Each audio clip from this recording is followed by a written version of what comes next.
Camping alone can be terrifying, especially when something's hunting you. The screams echoed through the trees. I couldn't tell if they were human or animal, all I knew was they were loud, which meant they were close. As I listened to the high-pitched shrieks, it almost sounded like a couple of people having a shouting match. If I had been at my apartment in town, that's exactly what I would have thought the sound was. But then the pitch changed, and it took on a feral quality. I knew whoever or whatever was making the sound, I wanted nothing to do with them. Thinking you're alone in the wilderness is one thing. It gives a certain freeing feeling like you're so close to nature. But knowing you're alone and hearing the terrifying, nearly indescribable sound sent chills down my spine. I quickly questioned how much longer I would be alone or alive. Did those things know I was here? Were they planning their attack? Or was it just a gathering of something, like a harmless chill session, in the woods, in the dead of night? Survival instinct was screaming for me to get out of there as quickly as possible. To hell with the tent and my supplies, just leave. For a brief moment, I nearly listened. Later, I would wish I had. Fortunately, I hadn't made a fire yet and decided against one now. If by some miracle those things didn't know I was here, a fire would draw them in like flies to, well, something I didn't want to be in. Even though the screaming was still going at a fever pitch, I quietly snuck into my tent and zipped it shut. As if some flimsy material would magically keep at bay whatever beasts were raging out there. Searching through my pack, I found my Swiss Army knife and kept it firm in my grasp as I lay down on my sleeping bag. I didn't dare settle in for the night. Sleeping through being attacked by wild whatevers and torn to shreds can be bad for my health. As I lay there, eyes wide, listening to the horrible shrieks that seemed to come from everywhere, they suddenly stopped. At first this was a relief. But when the sound stopped, so did all other noises of the forest. It was as if someone had hit the mute button on all of nature. I heard a loud thumping sound that sounded like drums beating faster and faster until I realized it was my heart. Trying to calm myself so I didn't have a heart attack on the spot was a challenge. I tried to think of calm blue oceans and sunrises. Of beautiful things that had nothing to do with the situation I was in. Apparently, I did my job too well. I don't remember falling asleep, but I remember waking up in a panic. Jumping up, I looked all around for the beasts that were coming to get me. When all that stared back at me were the contents of my backpack and the four walls of the tent, I allowed myself to take a few deep breaths. It was morning. The sun was up, and the birds were singing. I took both of those as good signs. Being alive was a bonus as well. It was decision time. Do I pack up and cut my trip short by 2 days, or do I write off last night's incident as a rare occurrence and not worry about it today in the daylight as the sun's rays bathed me in warmth? It's funny how fear manifests itself so much stronger at night. Last night the forest seemed like the most horrifying place I'd ever been. Today it looks like all the beauty of nature is spread out before me. I couldn't imagine anything bad happening in such a picturesque place. As I looked out over the clearing in the woods, I saw a large dark spot that was moving towards me. I dove into my tent and emerged with a pair of binoculars. Peering through them, I saw the spot was a bear, and it was headed my way. So much for nothing bad happening in nature. My plan of action was to hide and hope it went away or turn down another path before it got here. That plan didn't work out so well. Within 15 minutes I could hear it snuffling around the campsite looking for something to eat. I hoped it wouldn't be eating fresh camper. The can of bear spray was firmly in my hand with my white knuckles clenching it. Having it was one thing, using it was another. That was my last resort. Spray and run. The sniffing got louder, and I could see the bottom edges of tent being pushed in by a large nose. My knuckles grew a little whiter as I followed its progress along the edge and around the tent. And then there was a pause. A dreadful pause. The kind of pause that horrible decisions are born from. I was contemplating my own horrible decision when the sniffing started again, this time leading away from the tent. Breathing a cautiously optimistic sigh of relief, I opened the tent flap just enough to see the bear lumbering off into the woods. Again, I held a silent vote, just like the song said, should I stay or should I go? I'd only been camping up here once before, but I didn't remember it being this dangerous. Maybe I just got lucky last time. Not wanting my luck to run out, I packed up my tent and got ready to leave.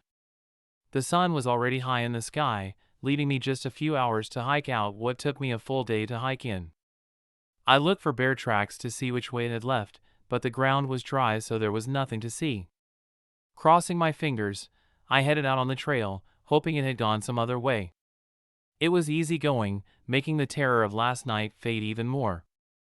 I still kept a wary eye for the bear though. No use in getting so caught up in nature that I ignore her dangers. After around an hour of walking, I found a large rock on the side of the trail and decided to take a break. Pulling out a granola bar and a bottle of water, I looked around as I snacked. There was a clearing in the woods and a rough path leading to it. It wasn't any official path, just one that happens when a lot of feet go the same way and tramp down the foliage. There was a faint whiff of smoke coming from the clearing, but I couldn't see exactly what was causing it. My curiosity wanted to see what was there, but my common sense said no way. In the end, curiosity fought dirty and said the smoke meant there had been a fire and the ashes could blow into the trees if the wind picked up and cause a wildfire. It was a good point, even though the wind was uncannily still at the moment. I took a quick look around to make sure the bear wasn't sneaking up on me, then started down the narrow path. The trees blocked out some of the light as I headed down the path toward the clearing, making me literally descend into darkness. It wasn't a good feeling. My eyes darted around, looking for anything out of the ordinary, and I slowed my pace. Then suddenly the trees opened up and daylight shone brightly on the clearing and the remnants of a fire with a wisp of smoke still rising. Whoever had made it had been dangerously uncaring about the safety of the woods. The fire sat right in the middle of a patch of grass, with no ring of stones surrounding it. My ire rose at the carelessness of this person. I found myself wishing very bad things on them when I noticed something else. There were splotches of red all around the fire. It was like someone had spilled red paint all around. It was strange. Why would someone bring paint out here to the middle of the woods? I stalked around the other side of the fire looking for the answer to this mystery. Unfortunately, I found it. There was something pale sitting just outside the burnt grass of the fire. It was next to a splotch of red. I bent down and moved the grass to see more clearly. Picking it up, I saw it was a severed human toe. I dropped it and stood up like a shot. The red splotches made sense to me now. They weren't paint, they were blood. A chill ran down my spine. I suddenly felt very alone and surrounded. My eyes darted all around the clearing and into the trees as I did a slow circle, searching for whatever was about to attack. As I searched, I saw the red splotches led off into the woods in the opposite direction of the trail. Curiosity tried to get me to follow, but I told it to shut the hell up and hightailed it out of there, my head on a swivel searching for threats. Just as I was about to reach the main trail, I literally ran into the bear. I'd been so busy watching behind me for whatever might be chasing me that I didn't see what was in front of me. It turned to face me, showing its red teeth. Then it stood on its hind legs, dwarfing me, and roared. I wished I'd worn the brown pants because I soiled myself in fear. I was so terrified I didn't move. I couldn't. I was paralyzed. It dropped back down onto its front legs and approached me, teeth bared. I knew right then it was responsible for the screams and the dismembered toe. The only thing I couldn't figure out was the fire. I'd never heard of bears being able to start a fire. This was unfortunately the last thought going through my head before being eaten. It sniffed and took a step back. If I'd known dropping a load in my pants would save me, I would have done it last night. As I looked into the eyes of my death, it wasn't looking back at me. It was looking past me. I wasn't sure what kind of trick this bear was pulling. It wasn't like it had to fool me or anything. It had me dead to rights. Curiosity made me turn and follow the bear's gaze. I instantly regretted it. Standing near the clearing was a monster. It was like nothing I'd ever seen before. It stood on hind legs, at least 8 feet tall. It had the horns of a deer, but the face looked like a deer's skull with no skin on it. Its shoulders were covered in what looked like a cloak made of another animal's skin. The bear let out a deep growl full of menace. I took the opportunity to back away and allow the bear a clear path to its adversary. It glanced at me for a moment, then started toward the monster. As soon as it was past me, I dropped my pack and ran down the trail with every ounce of speed I could muster. It didn't matter that my car was miles away. It didn't matter there was no way I could sprint all the way there without collapsing and having a heart attack. Just then I heard the fight. The growling, roaring, slashing, knocking trees down, fight that would have been awesome to watch, from inside a bunker with 2-foot-thick concrete walls. Just me, alone, without a rocket launcher to defend myself. There was no way I was sticking around. I ran for a solid 10 minutes before the stitch in my side told me I had to at least slow to a walk. I didn't dare stop. I knew I had to keep moving. It was my only chance of surviving by some miracle. The sounds of the fight echoed throughout the trees, making it seem surreal to hear it, then hear it echo back again. It sounded like the fight was slowing down. I hoped it would last for a while longer. Maybe, whichever one would forget about me or be too tired to track me down. My walk had become a limp. I was nearly out of energy and had a mile to go to the relative safety of my car. Surely by now I could take it easy. As the thought rolled through my brain, the sounds of the fight ceased. The fading echo was all that remained. I wondered which one had been victorious and comforted myself that the victor was surely enjoying the spoils by feasting on the fallen adversary. But in the back of my mind, unease grew. What if it didn't forget me? What if it was following me right now? I found myself walking a little faster, much to the pain and chagrin of my legs. The silence that fell in the aftermath of the fight was disconcerting. The animals around me that had been chattering away, suddenly falling silent, was alarming. I started jogging, each step a new exercise in pain. There was no doubt I was being followed. The footsteps behind me were getting louder by the moment. My car was in sight. I was almost free. The footsteps behind me were very loud now. I knew it was right behind me, but I didn't dare look back. Run, don't think, just run, my thoughts screamed at me. Even my curiosity had no desire to look back. 10 steps from the car, I dug in my pocket looking for my keys. For a brief terrifying moment, I couldn't find them. Then I dug a little deeper and came away with my prize. I hit the remote to unlock the car and dove into the driver's seat. The engine had just roared to life when the monster appeared. I threw the car in reverse and stomped on the gas, whipping around and making the monster miss crashing through the windshield. I jammed it into drive and floored it as the monster recovered and started after me. For a long, horrid moment, it seemed to be catching up to me. The road was gravel and had several potholes in it. I found myself swerving to miss the biggest ones so my car wouldn't bottom out. But by doing so, the monster gained ground. It was almost within reach of my rear bumper when I slid sideways onto the main road. Once on the pavement, I floored it and watched with satisfaction as the monster fell behind. I breathed a sigh of relief as I relaxed and settled in for the ride home. It wasn't long until I was pulling into my driveway and parking. My head fell back against the headrest and I was tempted to take a nap right there when my nose reminded me of the state of my pants. Walking in empty-handed was a mixed blessing. I'd left hundreds of dollars in equipment behind, but at least I was alive. My shower called to me. I stripped, threw my pants and underwear in the trash, then settled into the longest, most rewarding shower of my life. After drying, I threw on a Metallica t-shirt and a pair of shorts. I came back out to the living room and settled in to watch a movie. Horror was out. I knew I'd have nightmares for weeks about my ordeal. I decided to watch an episode of Wipeout.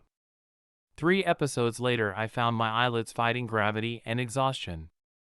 Heading to bed, I turned out the lights and stepped up to the living room window. Looking out over the lights of town, I sighed seeing the trees of the park far in the distance and knowing I'd never visit there again. Before I turned toward my bedroom, something caught my eye. It was impossible. I rubbed my eyes to be sure. The monster was creeping out of the woods and coming straight toward my house. As I watched, it looked up and saw me. Our eyes locked. Mine full of fear, its full of menace. I ran through the house making sure every door and window was locked. After that, I went to my bedstand and pulled out my snub-nosed .38, checking to make sure it was loaded and grabbing a handful of extra bullets, shoving them in my pocket. Running back out to the living room, I looked out the window, but it was gone.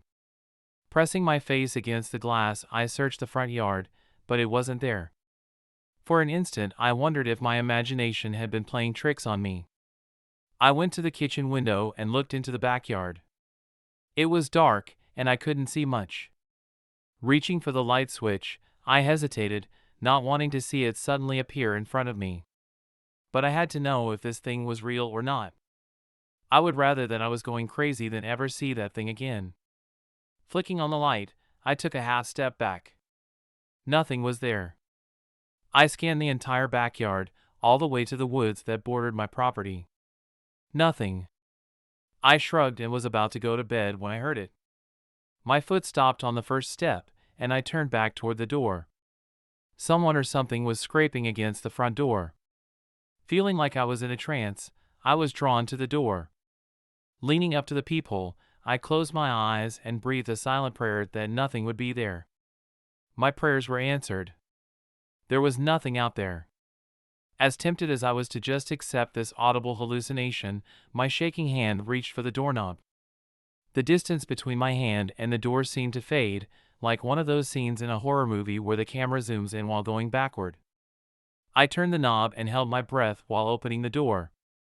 Nothing was there. I released a breath I didn't realize I was holding. Looking around, the yard was empty, just the evening mist clinging to the lawn. My imagination had gotten the best of me. I turned to go back inside and saw the door and doorframe had long scratches on it. My blood froze. It was real. It was here. It had tracked me down. As terror gripped me, I saw a flash of brown for an instant before it charged me. In sheer desperation, I fell back into the door just as it hit the doorframe. Its antlers slammed into the doorframe, sending splinters flying as it struggled to get loose from the destroyed wood. I lay on the door, watching in grim fascination, stunned by the fact that it had missed gouging my eyes by a mere fraction of an inch. The doorway had saved me. The same doorway that was rapidly disappearing under the monster's onslaught. I regained myself and ran. As I darted through the living room, somehow, I had the presence of mind to grab the house phone and dial 911 as I headed down the basement steps, slamming the door behind me. 911, what's your emergency? Came the lady operator's voice. I'm being chased by a monster who's trying to kill me, I said, vaulting down the stairs. I'm sorry, could you repeat that? I'm being chased by a monster who's trying to kill me. Are you talking about a person? No, what do you not understand about the word monster? I shouted. All right, it's my duty to inform you that prank calls will be reported to the police and you could face charges. Fine, send the cops, maybe they can fight off the monster long enough to put me in cuffs. The line disconnected. Son of a... I said as I heard the monster stalking around inside the house. I squeezed myself into the far corner between the wall and the oil tank and tried to be as quiet as possible. Barely breathing, I listened to its measured steps as it crept from room to room. The floorboards complained with loud creaks, telling me this thing weighed considerably more than me.